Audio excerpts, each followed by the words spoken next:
Welcome back to Shem's Universe. So today, guys, we're going to go over pretty much how to find completion with each life path. And what I mean by that is very simple. Like, there's so much different ideologies out there now with numerology that I feel like we're getting a bit confused with like the basic premise of it, in the sense of you have a life path number. How you calculate your life path number is up to you. I'm going to deal with numbers 1 through 9, 11, 22, and 33 today very simply, and then the karmic debt numbers. So I'm doing it from a Pythagorean perspective.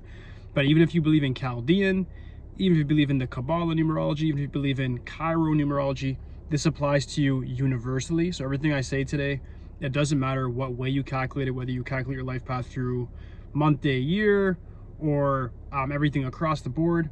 Whatever the final digit is, I'm talking about you. So like however you calculate it, just understand, I don't care how you calculate it. What I am telling you is the answer to your life path number in whatever way you choose to calculate it. So let's start off with life path number 1.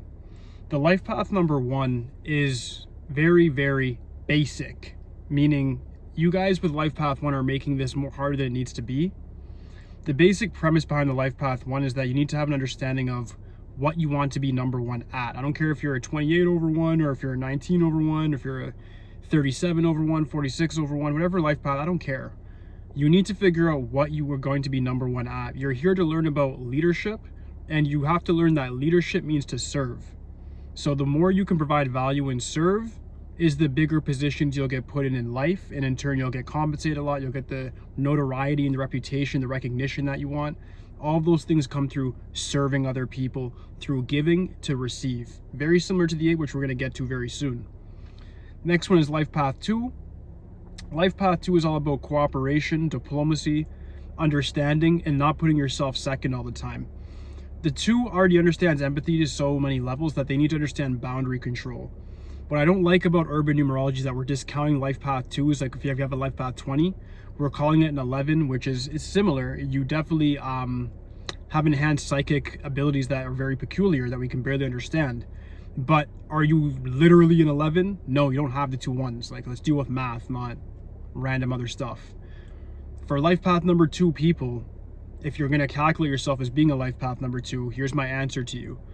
You need to first figure out how to put yourself first in situations, so understand boundary control, and then understand that partnerships are going to be key and crucial to your success. The more cooperation, diplomacy, and harmony you can create in your environment is the more you're going to find completion in this life and not have to go through another reincarnation. Life path 3. Life path 3 is all about creativity, playfulness, discipline, consistency, and moreover than that, recognition and fame.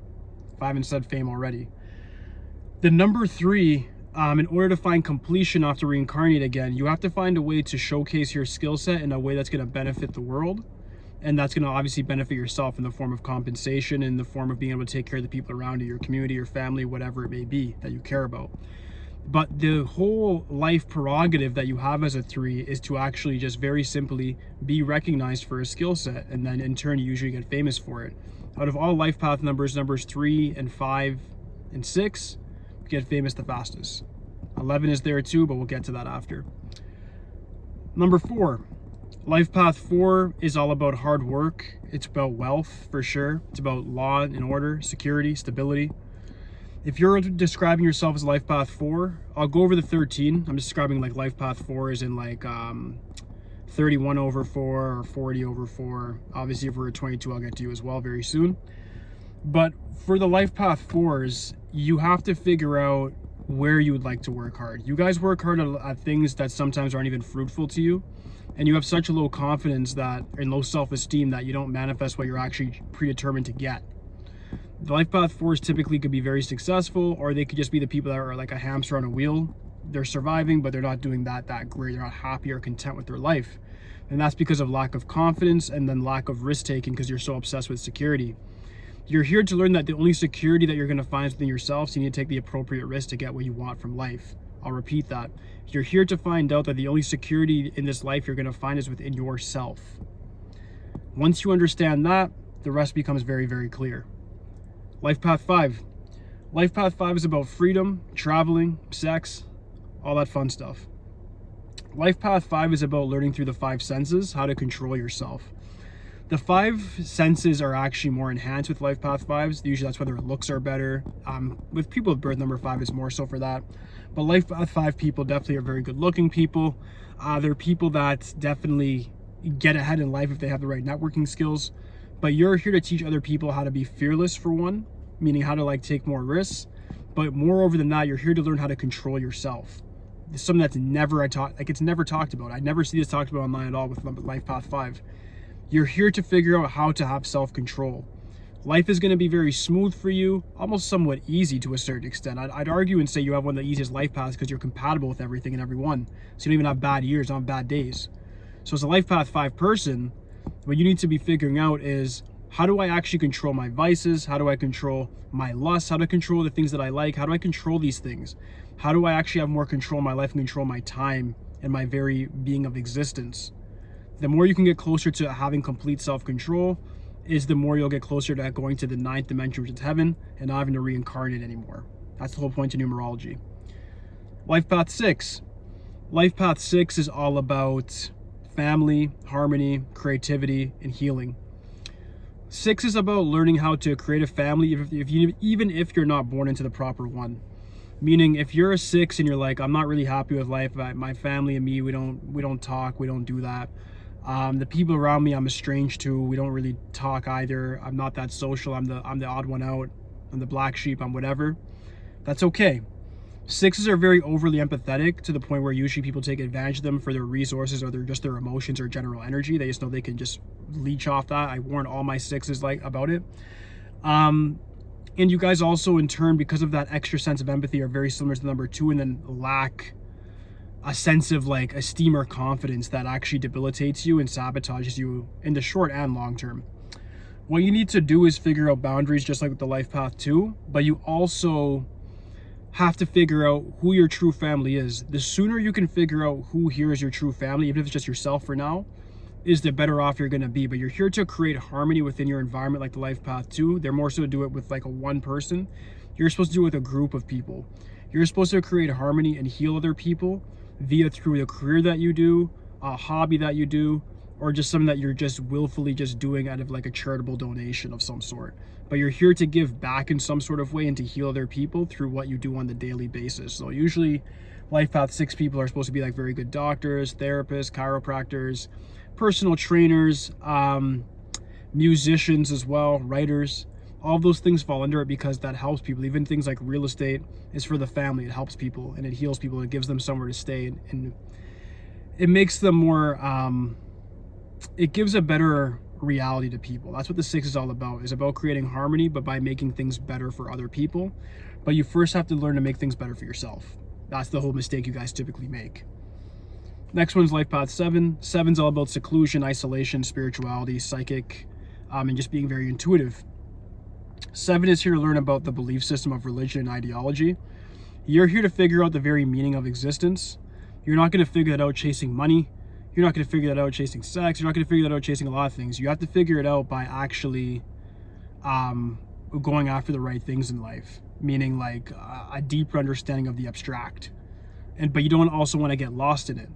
For most 7s, what I find is like either you're going to find 7s that are obsessed with like money, status, things like that, to the point where it's like, yeah, you're distracted from your real purpose for being here, or they're just actually on that purpose from the beginning, but then they forego everything else, like paying their bills. So you sort of want to find that fine line in the middle and make sure that you're paying your bills and then you have a career in things that you like, but you also want to find mastery in something. Finding mastery in a certain subject matter is what's going to lead you deeper to spirituality, things like flow state, kundalini, samadhi, through mastering any sort of activity when it comes to yoga, martial arts, science. It doesn't really matter. Anything under the sun, you got to figure out what you want to master. And it's not like the one where you have to be the best, but what you truly just want to master for yourself. And through that process of mastery, you guys typically find your spiritual evolution. Next is Life Path 8. 8, you're actually supposed to find out about, we know it's about money status, we know it's about self-actualization, we know it's about goal setting, we know it's about getting out the mud, the rags to riches story. That's what the 8's all about usually. Most 8s are homeless anyways, so that's not even necessarily true. But the brutal truth, 8s, is that we're here to find out about karma. And the only way you're going to find out about karma is through living life. Just do what you're doing. You're going to find out karma through the amount of money you have, through the position you're in life. Life is a reflection of your karma, typically. So in order for you to get a better situation when it comes to money, status, and all those things that are in between, you got to get better acquainted with your karma. To get better acquainted with your karma, you have to observe your thoughts, words, and actions each day. When you observe those things, you'll then realize that those patterns are what's creating your current reality. Moving on to Life Path 9. 9 is the number of completion. Life Path 9, you're here to find out about being a very diligent taskmaster. You're here to find out about maturity. A lot of people that usually set goals or have things that they want to do, but then they don't end up actually doing them. You're here to be the example of the person that actually has an ideology, has something in their head, has a preemptive thought, and then brings it into reality. You guys are influencers. You guys are people that are meant to bend reality to your will. You're the influential number. You're the adaptive number. People will say a lot of different things about the 9. We know 13% of what it can do. Aside from that, we have no effing clue, to be honest.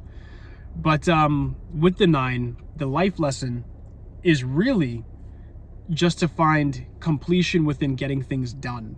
Now, what do you mean by that, Shem? I mean, if you say, hey, I'm going to go to school, I'm going to be a mechanic, you better go to school and become a mechanic. If you say, hey, I'm going to take the garbage out at 6, you need to take the garbage out at 6.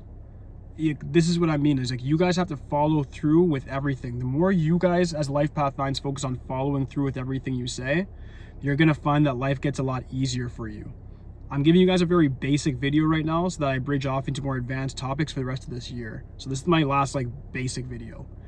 So with Life Path 9, to finalize that part, you guys got to figure out what exactly it is that you're going to start, but make sure you're actually willing to finish it. Your biggest karmic lesson will come from not finishing things, and it'll get your karmic debts in the future. To avoid that and to actually just go straight to the ninth dimension, which is considered heaven, you want to complete everything you start. Of course, follow a moral compass in doing so. Don't say you're going to do a genocide then follow through. Some 9s have done that, like a Pablo Escobar, I guess. But you want to more so be that person that sets out to do positive things and then sees them through. For the karmic debt master numbers, 13, you're meant to actually learn how not to be lazy. You have to work hard at everybody else and see the same amount of results as people not working half as hard as you. Get over it. That's your life. You did something wrong in the past. This is what you need to do now. Most Life Path 13s, when it comes to the top 100 on the Forbes list, 13s are like 40% or more now when it comes to running who's the wealthiest people on this planet. So you have no excuse not to be rich. The universe is not against you. It's just simply you have a debt to pay off, so just pay it. 14, you guys have a lot of experience with freedom. If you have a Life Path 14 over 5, that means that you're gonna have a preoccupation with not getting things done and just being really frivolous with your money and having vices. You got to make sure that your purpose in life is to use every second of your time towards a given purpose. So just like the 13, don't be lazy, don't be lethargic, don't have this negative woe is me mentality. Get through it, you have a debt to pay. 16, you're going to have a very hard hit to your ego. The universe is going to punch you in your chest, punch you wherever you consider a vulnerable point. It's going to want to hurt you. But you have to figure out as a 16 over 7, you have to find completion within yourself. And you have to find a way to detach from your ego. When you detach from your ego, you'll find your true power, because your ego is what judges things as good or bad, right or wrong, all these things. When you take your ego away and just do what's actually in line with your given purpose, you actually let your mind be silent, you'll find out what God has you here to do. 19. The 19 is an interesting one because it's all about starting and completing. So very similar to the number 9. 19 over 1 means you have to learn how to deal with authority in this lifetime, dealing with authority figures and then getting authority. Make sure you handle both of those situations appropriately and you'll pass your karmic debt very easily. For the Life Path 11, you have to learn emotional control. If you don't control your emotions, they'll control you and sabotage and destroy you and essentially kill you if you're not careful. For 22, you have to learn how to bring your thoughts and emotions into power through action. The more you can bring thoughts and emotions into power through action, you'll be like an Oprah Winfrey, be like people in that line, and you'll get things done and create something that's going to last longer than yourself. I'm not saying Oprah's a good person, by the way, guys. I know I'm going to see something in the comments, oh, Oprah did da-da-da, she got kids, and I know. Don't worry, we're on YouTube. I know. I'm just using an example everybody would know. Lastly, 33. 33 is definitely a very extreme number. It's the teacher, it's the influencer, it's the genius, it's the inventor. With 33, you guys are meant to discover how to be more humble. And you're going to be very surprised. Out of all the master numbers, this is the most arrogant one. The 33 actually has to figure out, even though you guys are smart, you guys are social, you guys are very expressive, you got to humble that ego down and still be a teach other people. But understand that yes, you are a master number, but exercise humbleness in all things and you'll see things through to the end. All right. So that does finalize my last like basic video for the year. This is, like I said, it's universally towards all life path numbers and any sort of ideology you're using. So I hope this does help if you had any confusion regarding what your purpose is in life. But I'll be back again very soon with some more, I'd say just more advanced knowledge, guys. So you're going to like it a lot. This next quarter of the year is going to be very interesting when it comes to the variations of topics that I go into. And then 2026, I'm going to go into human design as well. All right, so thank you guys so much for your time today. I'll be back very soon. Peace.